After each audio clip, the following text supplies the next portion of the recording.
I'm Julie Legg, author of The Missing Piece and diagnosed with ADHD at 52. And I'm Gel Legg, diagnosed at 55. Welcome to ADHD Difference. In this episode, we'll be talking about ADHD Awareness Month, the month of October.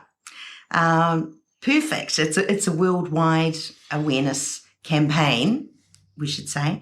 And this year, the theme is awareness is key. So it hasn't just popped up. The Awareness Month has been going for around 20 years. So in fact, it is the 20th anniversary this year, 2024. So we thought we'd have a chat about awareness and how it has changed since we've been diagnosed, and actually beyond that, when it all started. So I would like to give a big shout out in New Zealand to ADHD New Zealand. They're really the hub of everything to do with ADHD in New Zealand. Really useful tools you'll go to if you're just starting out and you've got a few questions, and they will point you in the right direction. They have events and forums and webinars and all sorts of things that are tailored to suit a certain crowd, whether you're parenting with ADHD or dealing with younger children or just relationship advice. So yay to ADHD New Zealand. But awareness. Strikes me straight away is we didn't know, actually, because we've only been diagnosed in the last 3 years or so, how long this worldwide ADHD Awareness Month has been going. And so then discovering this appears to be the 20th anniversary. From what we can see, it started in 2004. That sort of struck me straight away as in the last, say, 5 years, there's been a lot of awareness growing of ADHD. It's written about pretty much constantly in the press here and in my native UK, and I read the press there every day. There's barely a day goes by when it doesn't pop up in some format or other. And there's certainly been a fair bit of criticism in the last few years that it seems to be everywhere now and exploding. Well, that's interesting, because since the Awareness Month has been going on at 20 years, it's not really just a last 5-year phenomenon. It's people have been trying to make people aware of it for quite some time. So that's a little thing I just wanted to say there. It's not a flash in the pan thing that's happening now. It's not a trendy new thing. It's people have been working very hard to support people being diagnosed as children, and I would say potentially quite a lot more diagnoses of adults in those last 20 years, not just the last few years.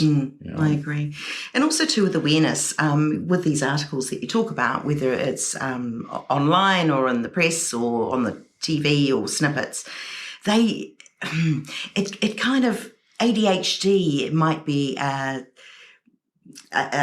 term that you're more aware of, but actually understanding what ADHD is all about takes a little bit more time, because it's a very complex disorder, or difference as we like to call it. It is really complex, and you can't just say it in a 10-second soundbite, which is, when it comes to author talks that we both attend, and we both have a Q&A at the end of it. There's still a lot of quite basic information that is still on the very top of the question list, so it's not magically everyone's fully informed and on board. It strikes every generation differently, and I think potentially the older generation is still coming to terms with a few misconceptions, and That's right. Yeah, absolutely, because if you're 14 and struggling with ADHD, your lived experience cannot be expected to be anywhere the same as being 74 and living with ADHD and having lived with it for 6 decades longer. Each are completely valid, and each will have certain similarities, because that's the definition of being diagnosed with ADHD, but the lived experience is very different. So awareness, you could argue, well, I doubt if there's a single adult in this country right now that's never heard of the ADHD. It would be, you'd have to almost live on another planet not to have heard those 4 letters, the key thing, ADHD. But understanding really what it is, That's a whole different thing. As Jules says, when you often read about it in the press, they're small bites of information, and it doesn't explain the whole experience or journey for those diagnosed and living with it, or for those around the people with ADHD. So there's lots of angles to this, but for me, Awareness Week isn't just about us folks with ADHD explaining to other people what ADHD is and making non-ADHD people aware of it. It's a self-awareness too. I think it's becoming as much important that we're aware within this, I don't like the word community. There was another word I was thinking of. Can you remember what it was? Collective. This collective of us folks with ADHD, we don't all experience it the same way. We aren't identical. So even an awareness within ourselves of what ADHD is and how it impacts our lives. So we will go out to those without ADHD and try to explain it, but sometimes perhaps it may confuse people. So you may present to someone, well, my ADHD affects me in this way. And they say, I know someone else with ADHD, but that doesn't happen to them. They have this and this and this. So are you sure it's ADHD? I mean, how do I understand this when you're giving me a completely different set of impacts compared with someone else I know? Because ADHD is not a one-size-fits-all disorder, and we experience it in very different ways.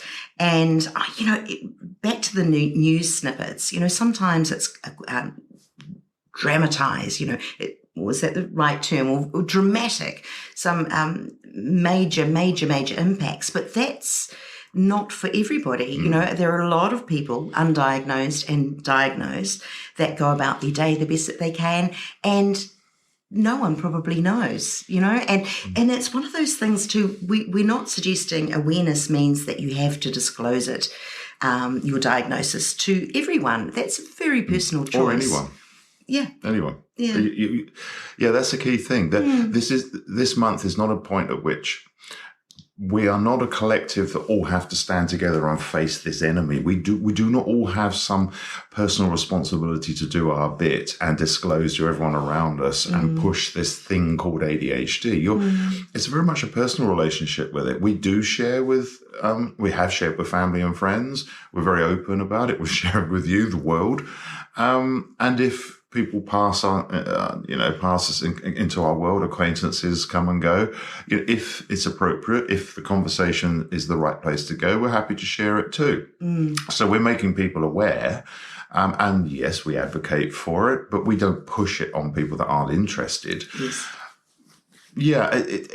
So you mustn't get any sense in this month that you must follow all of us and go and tell everyone. For some of you guys, it's you want to keep it really quiet and that's absolutely your right to do that. But for those that do want to share more information, I think what's really helpful is just correcting some misconceptions or myths about ADHD. We have told some close acquaintances, and very, very interesting responses. Some were, as in, and you're telling me because, it was a non-event, which wasn't particularly helpful, because we would have loved to carry on that conversation and ask what they know about ADHD and bits and pieces. And others are very intrigued. Others will have neighbours or a colleague at work, or maybe a friend's grandchild might have ADHD and they've got lots of questions. Which is really good. But again, our traits aren't necessarily mirrored in everyone else in an identical way. So bearing in mind, if we are telling our story, we say this is how we experience it, not this is how ADHD is for everybody. Because hyperactivity comes up, I think, quite a lot. But you're not that hyperactive little boy running around. No, we're not. In my case, my hyperactivity is a lot inside my brain, lots of thoughts, very, very busy. And that itself can be quite energetic, and at times it can be very animated and come across that way. But I'm not sprinting around, I'm not running marathons or doing anything to overtly hyperactive. That's a question of how it manifests. Yeah. Interesting. In that space, I'd say probably one of the key things that most of us share is an overactive mind that won't settle. But then how does that manifest? It can manifest in very quiet, peaceful things. You may be a great artist, painting and drawing and all the time, or you may be a musician. Hyper-focus. Or a marathon runner, or someone who spends a lot of time in the gym getting that out. Just to get those thoughts to settle down, just to get that mental energy sort of just balanced and calming down. So the manifestation is what's the confusing thing when it comes to awareness for neurotypicals to understand what it is. So I think there's lots of people in your life, and I think one of the most important sets of people when it comes to awareness is probably work colleagues and boss, if you're lucky enough to be working. I know some people aren't, and I appreciate that. But it's not necessarily the direct close friends you have, the people that ought to understand you. Otherwise, you have to question how good a friend they are if you have to hide it from them, unless you choose to, which is absolutely fine. I've got to keep coming back to that. This is not a crusade, it's choices. But say you choose to be open and have a close friendship and trust your friends, you should better share it. Different question when it comes to awareness at work, because it can hugely help that your boss understands your ADHD, or it can seriously hinder. There is no absolute one-size-fits-all as to whether you should share with your work colleagues. There is an increasing amount of awareness in the workplace, and certainly in the bigger, more progressive companies. But unfortunately, our country isn't all big progressive companies. There's lots of small ones that really don't have the time, energy, or interest in looking at these things. Anecdotally, I'll just add on the workplace and who to tell. In the missing piece, a lot of women diagnosed as adults really shared their personal experiences. So on the workplace side of things, they some found it really helpful, and all of a sudden there was some understanding when they were overwhelmed or when they needed some help prioritizing, for example. And there were others that felt that they were being patronized, perhaps, or they were being micromanaged because. And again, I think it's this lack of understanding. Maybe they felt with ADHD that you're a lesser, I don't know, you have less capacity or less ability, which is completely untrue. We are just as capable as any other living person on the planet. 100%. We just go about things slightly differently. And that's where I think the awareness can really help.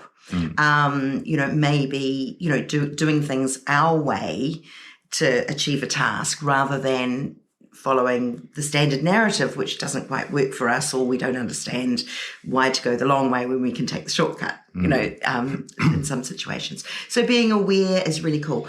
But again, it's self-awareness too, isn't it? In the workplace, when you go, I'm just not focusing on my work, it's just too noisy. We have the ability, whether we disclose our diagnosis or not, to just ask if we can go into a meeting room and finish things off in peace and quiet. We still have that ability. We don't need to spill it all necessarily. Yeah. So when we started our awareness process, of course, first thing we do is tell family, because they're the most important people in our lives. So that's a process of making them aware. And there's various, none of it was negative in terms of reactions, but there are different reactions that come along. First of all, sort of almost nonplussed might be there. It's like, okay. Well, there's a bit of processing involved for someone when you have been around for 50 years or more, and you suddenly say to family, we do have an official neurodivergence going on here, and it's something that is kind of key to who we are. They need to reprocess that, and over time the questions start getting asked, and that's all fine. But in our experience, we know, speaking from ourselves, we did find ourselves using lots of phrases, but we don't have this bit, but it doesn't affect us in this way, it affects us in this way and this way. So that is taking ownership and responsibility of how it affects you. And then in that process, making it clear to them. So just because you now go and read about ADHD or see a news article on the television about it, doesn't mean that we fall into that category necessarily of manifesting, of behavior, or how it affects us. So that is what I think is this kind of creating awareness, empowering someone who is now aware of us to go out and be a little bit more aware of other people that then present or describe themselves as having or diagnosed with ADHD. And that really does still, that is obviously it's the primary purpose of this is for us ADHD people to make non-ADHD people more aware of how we live our lives, what goes on for us. But I do still personally have this thing that we also should be making each other in the ADHD world a little more aware. Some of us just can't function with it. Life is a mess. And some of us can function on some levels quite well. And we extremely must, well at times, and we must be, I hate the word kind, but it is an important word. We have to also start by being understanding and aware and kind to each other within the ADHD world and accepting we all have a different relationship with it and it manifests differently, and be supportive of each other. I think that's my little bugbear, is we need a lot of that in our own world, because if we fight each other or be negative in our own world, it makes it harder for people outside of our ADHD world to really get a grip of what that we want from them in terms of understanding. And what could that look like, for example? Could it be, oh, well, it's okay for you? This is two ADHDers having a discussion. It's okay for you. And we do see that. That's not quite. It's not okay a fair for conversation. No. The thing is, it's different for you, and I respect that. But mine's like this. I can understand and respect that. And then when we turn and face towards the neurotypicals, and we explain our situation, for this person, you'll find this. For me, it's this. You just need to understand what we have in common is this thing called ADHD. It is a divergence. It is a disorder. But you have to just understand that you can't treat us the same necessarily. The other thing is quite interesting is I think age, because at Author Talks, generally it's audience attending, generally middle age, right through to their 80s. We also get younger folk too that are newly married or just partnering up and have got lots of questions as well. So, but some of the older attendees they're very mystified by the whole thing. They've spent 80 years undiagnosed, and they're coming to terms with that's their whole life. Huge. And they've seen a lot of things, and they've experienced a lot of things, and they've actually managed, whether it was strategy or just gut instinct. Same with us in a way. We've managed some of our traits naturally because we had to for survival and for just to clear our heads. And so for us, we've moved a location and we've moved jobs quite a bit. And friend sets, for example, we've gravitated towards what would be a happier life for us. And so a lot of older adults would have done that too. So then at 80 to go, but I've got ADHD, but I'm here. And then to have the GP to say, oh, you've made it this far, love. Or you've got a PhD. No, I don't think you've got ADHD. But you've got a successful career, or you've managed to raise your family okay. That's not particularly helpful. So it's not just us with awareness raising. There's a lot happening too in the medical profession, from psychologists through to occupational therapists, through to the GP. They're raising their awareness too, which helps us. But what I'm saying is that age can have a factor. So someone having a terrible time at 20, their ADHD may look slightly different for someone at 70, just purely through life experience. Yeah, you touched on a couple of things there. I think one thing that jumps out for me is this word misconceptions. as I say, I don't believe there's probably a single human being alive in New Zealand that isn't aware of what ADHD is on some vague level. I challenge anyone to find me someone that's never heard the expression, the term. They just, no, I've never heard of that. It's impossible.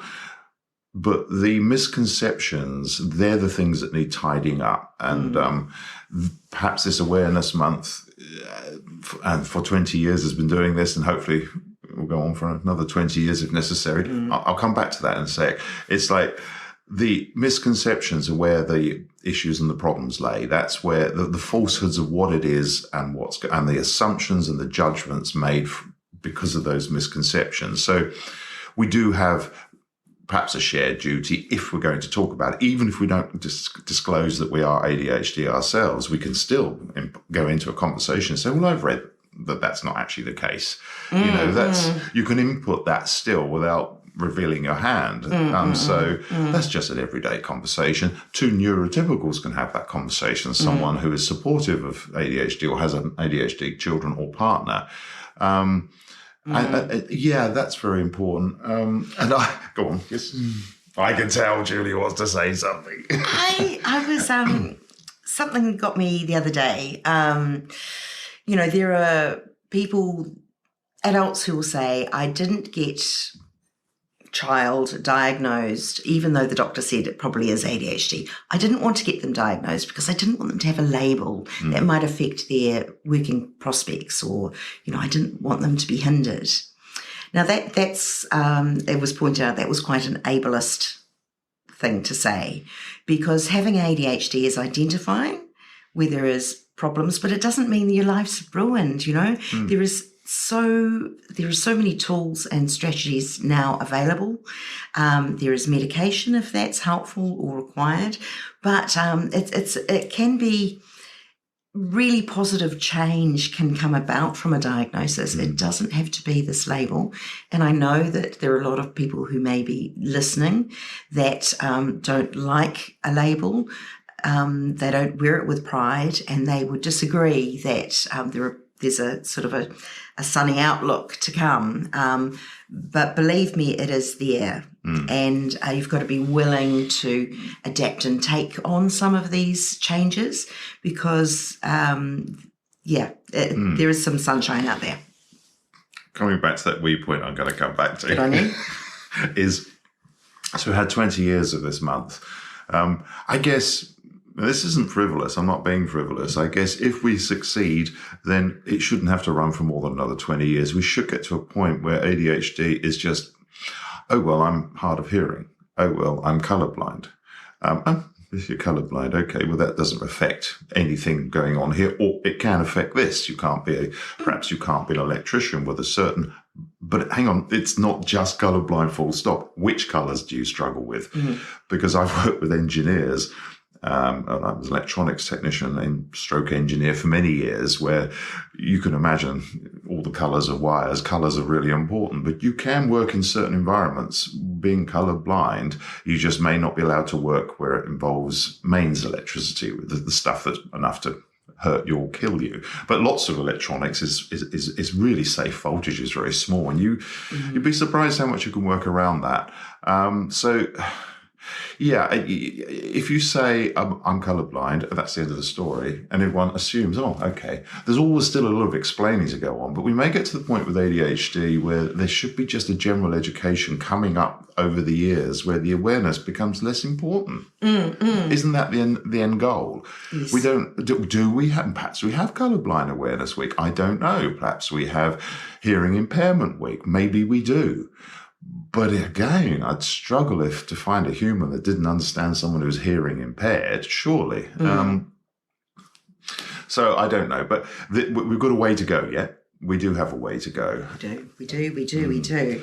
But we're fully behind this. And we would like to say, yes, it is ADHD Awareness Month, October, but we'd like to say that it's ADHD Awareness Month every month, because everything that can be done or anything that we can do just to help normalise the ADHD conversation has got to be a good one. And particularly if you're there to answer questions and to help sort out a few grey areas for people, that's awesome. For us, every day is ADHD Awareness Day. It's what we live with, and it does framework our relationship to everything now. That doesn't mean it's a bunch of negative things. It's just it's a tool. It frameworks our decisions we make and how we go through life and how we relate to situations and emotions that are thrown in our direction. So yeah, go out there if you want, if you feel strong enough about it, and either say nothing and do nothing, and that's fine, or maybe go out and maybe in this 1 month you have a conversation with someone that raises their awareness. But please, I think it's really important if you're having that conversation, start from the empowerment on our side and explain to someone who really would like to know but knows nothing about it. It is not one size that fits all. Certain criteria, which I won't go over again because I always forget them, to be honest, but certain criteria do define us having this disorder or difference. And then from then, it's all about the manifesting. And so when that person walks away from the conversation with you, please make sure they don't have it all nailed and all ADHD people are the same. It's a range of things. Yes. And if you've got any questions, self-education is really good too. So if you're unsure about anything, listen to a few podcasts, read a few books or articles, and just make sure that, that you're comfortable having those conversations because you're armed with the knowledge that you need. So thank you for listening. And this is ADHD Awareness Month.